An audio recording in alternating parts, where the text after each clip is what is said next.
एक पिता की रुला देने वाली कहानी। किसी गांव में एक बूढ़ा व्यक्ति अपने बेटे और बहू के साथ रहता था। परिवार सुखी संपन्न था, किसी तरह की कोई परेशानी नहीं थी। बूढ़ा बाप, जो किसी समय अच्छा खासा नौजवान था, आज बुढ़ापे से हार गया था। चलते समय लड़खड़ाता था, अब तो लाठी की जरूरत पड़ने लगी थी। चेहरा झुर्रियों से भर चुका था, बस अपना जीवन किसी तरह व्यतीत कर रहा था। घर में एक चीज़ अच्छी थी कि शाम को खाना खाते समय पूरा परिवार एक साथ टेबल पर बैठकर खाता था।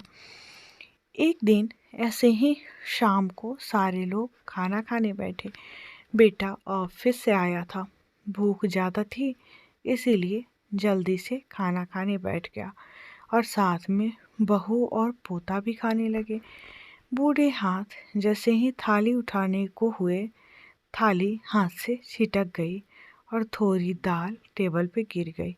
बहू बेटे ने घृणा दृष्टि से पिता की ओर देखा और फिर से अपना खाना खाने में लग गए।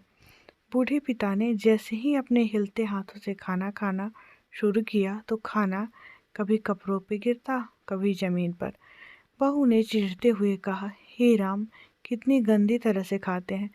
मन करता है कि इनकी थाली किसी अलग कोने में लगवा देते। बेटे ने भी ऐसे सिर हिलाया जैसे पत्नी की बात से सहमत हो। नन्हा पोता यह सब मासूमियत से देख रहा था। अगले दिन पिता की थाली उस टेबल से हटाकर एक कोने में लगवा दी गई।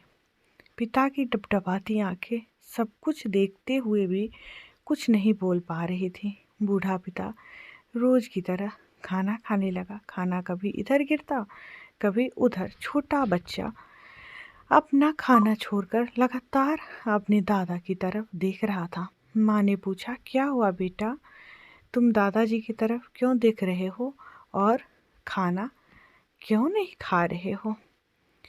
बच्चा बड़ी मासूमियत से बोला, माँ, मैं सीख रहा हूँ कि वृद्धों के साथ कैसा व्यवहार करना चाहिए।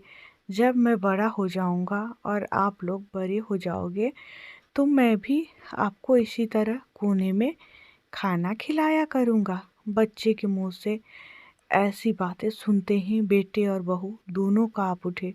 शायद बच्चे की बात उसके मन में बैठ गई थी, क्योंकि बच्चे ने मासूमियत के साथ एक बहुत बड़ा सबक दोनों को दिया था। बेटे ने जल्दी से आगे बढ़कर पिता को उठाया और वापस टेबल पे खाने के लिए बिठाया। बहू भी भागकर पानी का गिलास लेकर आई कि पिताजी को कोई तकलीफ ना हो। माँ बाप इस दुनिया की सबसे बड़ी पूंजी है। आप समाज में कितनी भी इज्जत कमा ले या कितनी भी धन इकट्ठा कर ले, लेकिन माँ बाप से बड़ा धन इस दुनिया में कोई नहीं है।